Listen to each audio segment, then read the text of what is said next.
Is it going to work? I don't know. It says we're live, Matt. I don't know. Here we are. Here we People are. are actually commenting. I'm here with Matt Schneidman from The Athletic. Where are the questions? I can't see them. I know. Well, I can see them. So Okay, I have fair enough. ultimate power. But if you go to the gotta mute that. There we go. If you go to the actual YouTube link, you should be able to see them there. Here we go. What's up with our free agency right now? There you go. There's a good overview question to start with. What's up with their free agency right now? Well, first of all, I don't think the Packers have too much money. They came in with about, I believe, $27 million in cap space. Mm-hmm. I actually like the approach Brian Gutekunst has taken. Low budget guys, low risk, potentially short-term, high reward. And they offer you flexibility not only for the rest of free agency, but also in the draft. Christian Kirksey probably going to start just because they couldn't afford a Littleton or a Schobert. I don't think this rules out them taking a linebacker in the first round of the draft by any means. Wagner, probably less guaranteed to start. He's probably just like a safety valve if the guy they don't want at 30 or the second round isn't there. Because I really don't think they want Alex Light or Matt Schneidman playing right tackle. So I think it's either Wagner or it doesn't look like they're going to bring back Valdir. So Wagner or a rookie, I would have to think. Are you surprised by the Valdir decision? Because I am, yeah. You know, from what I heard at the Combine, I fully expected them to sign Valdir because we all knew Balaga was gone. So I fully expected Valdir to be that starting right tackle. Maybe he, from what I understand, he was probably looking for more money this coming year. And if the Packers view this veteran right tackle spot this year as just a one-year thing, they might have just wanted to go with a cheaper option and done what they did with Elton Jenkins last year and be like, hey, let's just go with a cheap option and then plan to, at some point this season, without forecasting an injury like Lane Taylor had, replace him with the guy we take early in the draft. So I am a little surprised, but now considering seeing what Wagner got, I think it's $2.25 million base this coming season. I think Valdir would have been somewhere in the 4 to 5 range. Yeah, I was just surprised the sense of familiarity, the idea that he did just step in a playoff game and played a damn good game. It was a surprise to me. We got tons of questions. Thanks to everybody for joining us on the chat. Matt's here out of the graciousness of his good nature. And I'm not getting paid for this? Because of the fact that we're all quarantined and losing our minds, so we might as well hop on and chat some Packers for you all. A lot of good questions here. What do you think about Taylor Gabriel? Cut by the Bears, a guy who has some familiarity with LaFleur. What do you think there? Right. So I actually, in my free agency preview, I said, that could be a nice, maybe not cheap, but affordable signing for the Packers. I remember, I forget what question we asked LaFleur. It was mid to late through the season. We asked him, I think, about Valdez-Scantling and kind of that deep threat who needs to get his confidence back. And he brought up Taylor Gabriel. And when he was he was the Falcons quarterbacks coach in 2015, 2016, obviously had Gabriel there.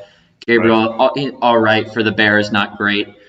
I think that would be a nice signing. I really think you need to bring in competition for Valdez-Scantling to push him for that spot. You got to get the best out of him, and he by no means has a spot guaranteed on this team, whether that's Gabriel, whether that's, I've heard the Packers are somewhat interested in Demarcus Robinson, the guy from the Chiefs, who was their number 4 technically behind Kelsey on that Super Bowl team. So I definitely think they will make a move at wide receiver in free agency. And I also would not be surprised if they added someone early in the draft as well.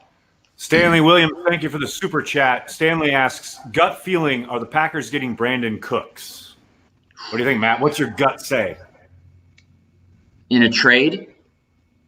That's the scuttlebutt. In a trade, I wonder what it would take for him. I forget what it took for the Rams to get him. I don't know if it was a first rounder. I think it was a first rounder, yeah. To get Brandon Cooks, but if you could listen. Hopkins just went for a ham sandwich. So exactly. And Bill O'Brien did any team trading for a wide receiver a favor because they can compare it to that deal and be like, you only gave up a second for DeAndre Hopkins. I'm not parting with anything better than a fourth for Brandon Cooks. Buffalo went and did the Herschel Walker trade for Stephon Diggs. I don't think Bill O'Brien has the Bills' phone number because he could have gotten so much more. But, Brandon Cooks would be a nice option to fill that slot role. He can play on the outside too. We obviously know Geronimo Allison's not going to come back. He was supposed to be that slot guy. Right. Obviously, Devontae Adams is fantastic out of the slot, but he's interchangeable.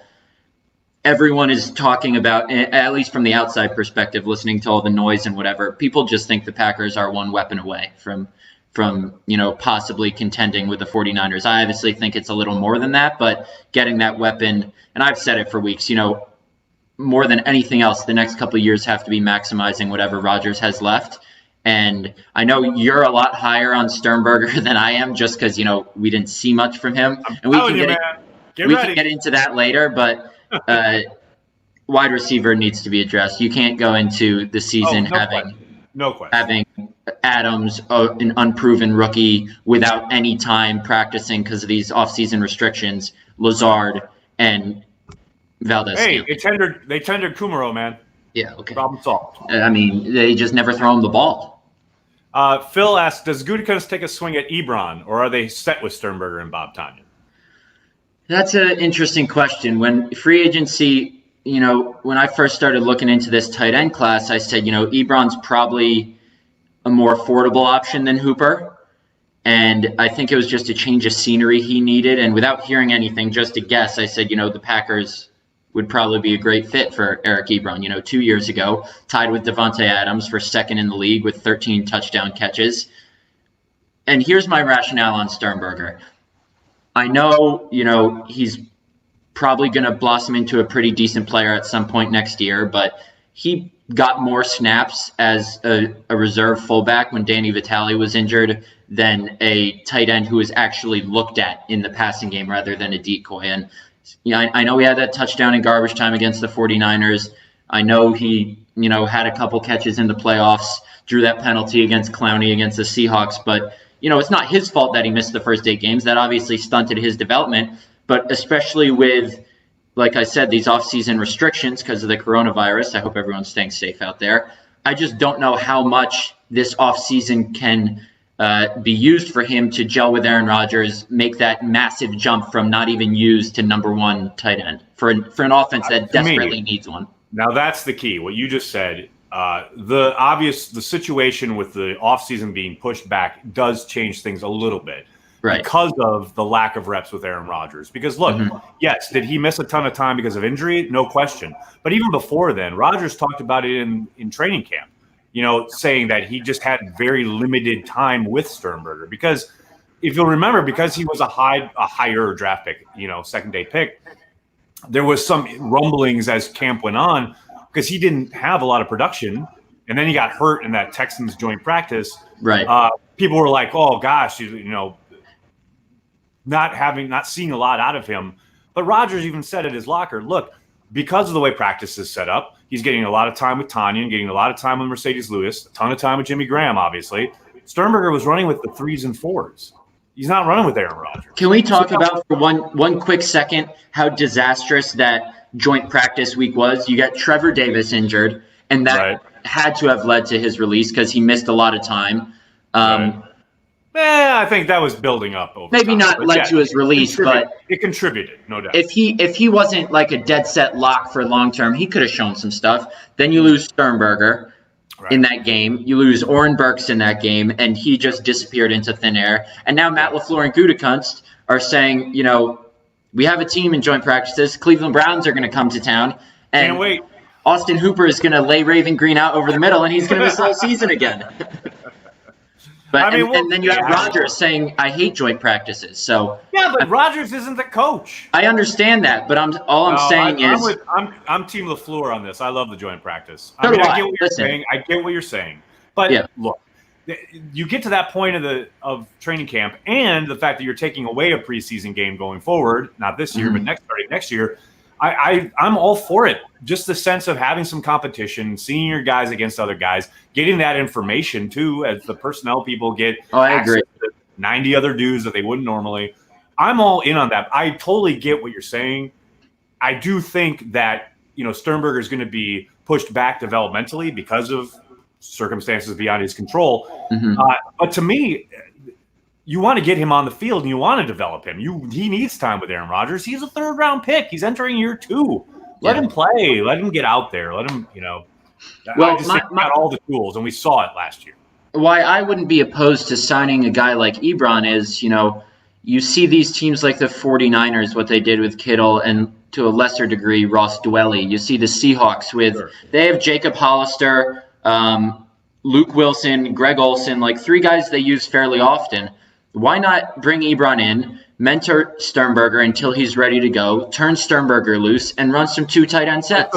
I'm all for it. If the money makes sense, because you're going to have to sell, because Ebron can probably make some decent coin on the open market. You have to sell him on. You're going to play with Aaron Rodgers. Yep, that is it. That is literally it, to get him to take a little bit less.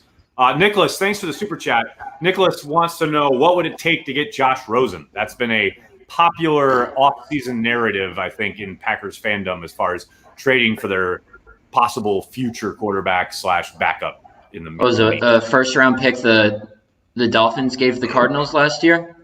I believe so. Was it a first? Yeah, I think you're right. I'd be shocked if there's no way they're getting a first for Rosen, though. Oh, no.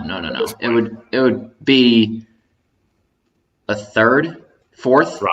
Probably. 4th or 5th, I would think. Would you do it?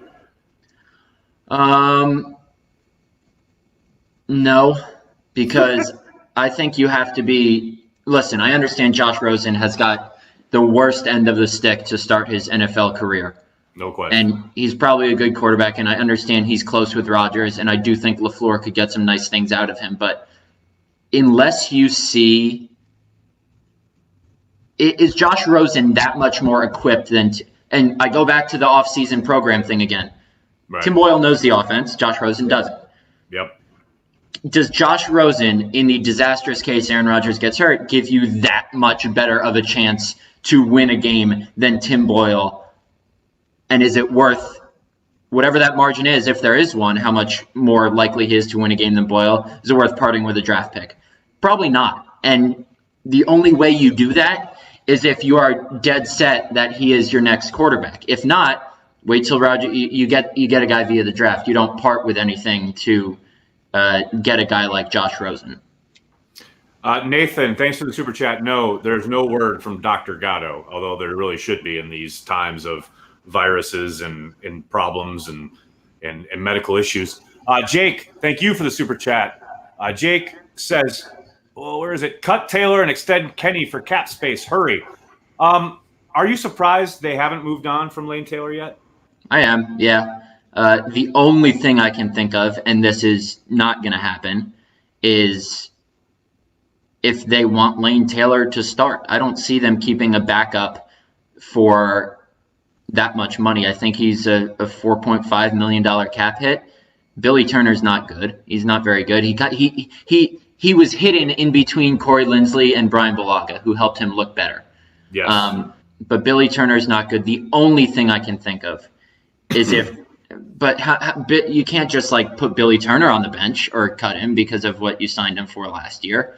Right. So here, I'm going to look up real quick what Billy Turner. I was just going to say, what is there an out in the contract? I'm going to look that up right now before I say what I'm about to say. That's a good point, though. I mean, if there is an out, if there is the ability to get out, and look, tomorrow's so Billy Turner 2020 no. Dead money $6.75 million, cap savings 1.3. Yeah. So no. So yes, I will say I was going to say, if they can afford to move on from Billy Turner, Lane Taylor left guard or right guard, just Jenkins and Taylor at the guard spots. But I don't see them keeping Lane Taylor to be the swing guard or the interior guy like Lucas Patrick was. You already have Lucas Patrick as a cheaper. And you just signed him. To an extension. Yeah. So you want that backup interior guy. That's going to be Lucas Patrick. You don't need two of them, especially at a price like Lane Taylor.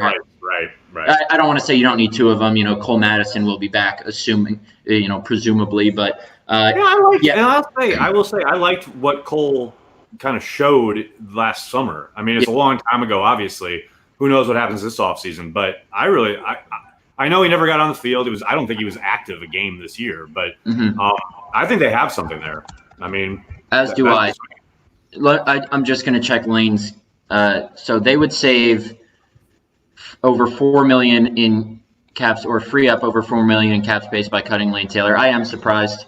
If they needed a guard, if they needed, someone else, maybe they restructure his deal. I don't know, but I just don't see a need for him. I thought him and Jimmy Graham were the two obvious cuts to clear up cap space. And who knows, 10 minutes from now, we could see Packers cut Lane Taylor, Packers sign Brashad Perryman. Who knows? Yeah.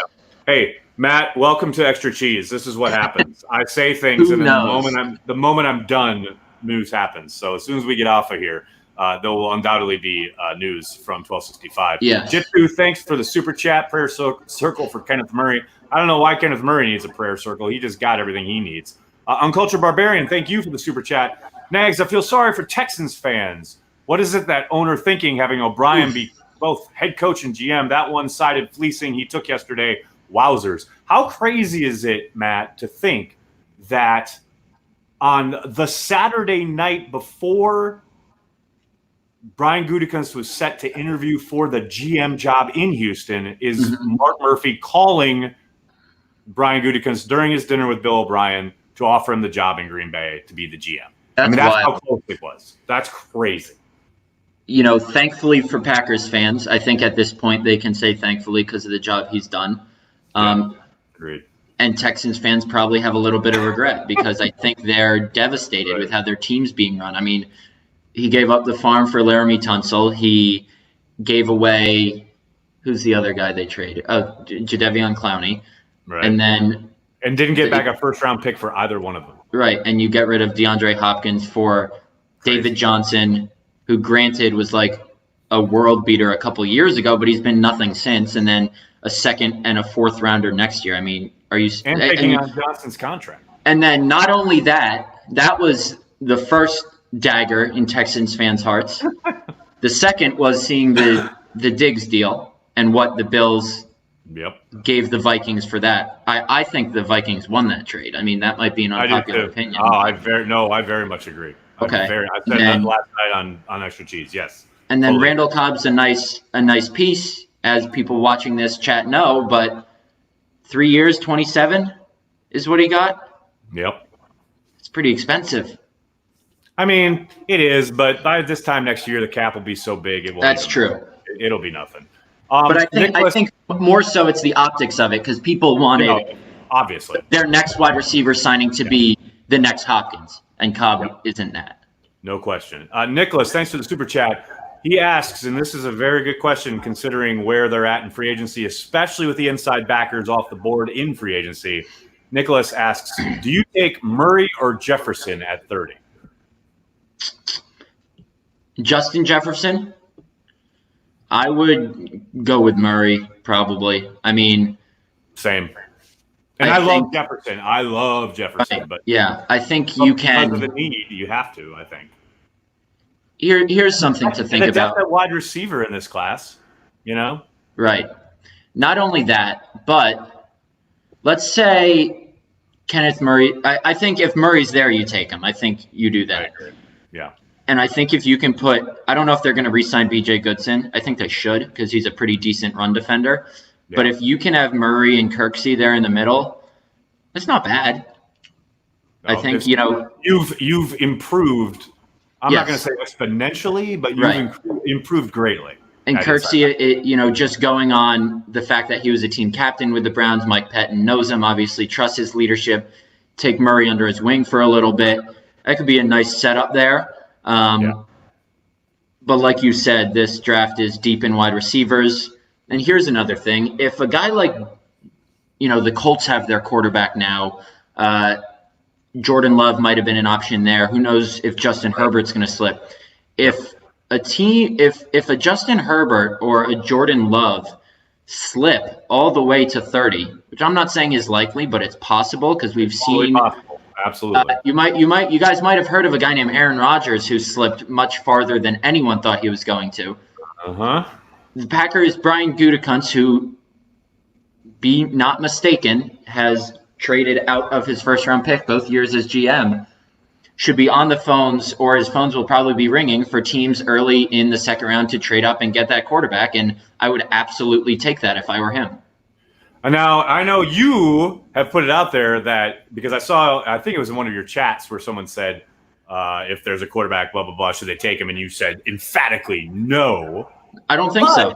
But if it's someone that Gutekunst loves, I'm just saying. Listen, take somebody at 30. In my first, just throw it out there mock draft, and I'm a fan of this guy, and he's been gaining some buzz. Right. Is Jalen Hurts. Oh, yeah. Jalen Hurts in the second, he would be the only guy I would take, because you're not going to get any of the top guys. Right.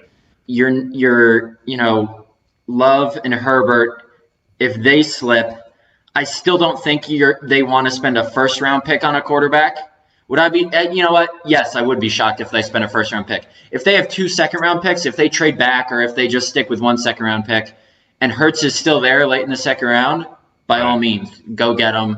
I mean, but it's a first-round pick, quote-unquote, but it's 30. I mean, I know, but still. Especially, it depends on who's still on the board. Yeah, no. If Murray's still there and you take Jalen Hurts, then that's probably an issue. Oh, I love it. I can't thank Matt for joining me enough. It's absolutely fantastic that you're taking the time. We'll take a few more questions here. Interesting question from Travis. Did Gutekunst not offer enough for Littleton? I know there was a lot of reporting around the Packers' interest in Littleton, but do we even know if they were in on Littleton officially? I mean, reportedly? I haven't seen anything. Yeah, the Packers, from what I've heard, showed interest in Littleton, but I ultimately think it was just they weren't going to get in that bidding war with the Raiders. The Raiders have far more cap space. Would they have liked him? But twice as much cap space. Listen, I understand Packers fans are probably getting a little restless today, but there are more signings to come. I can tell you that.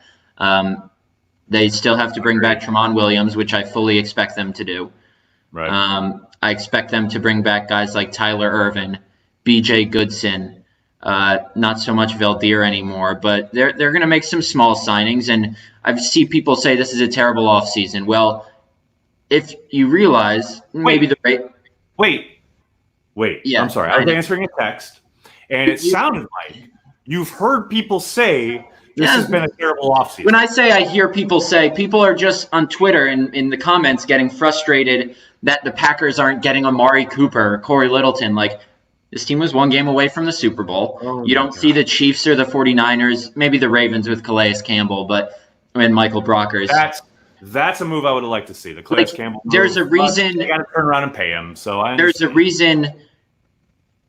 The common theme with teams that don't make these big splash moves is they're the best teams. They already have those splash players on their roster. Yeah, it's true.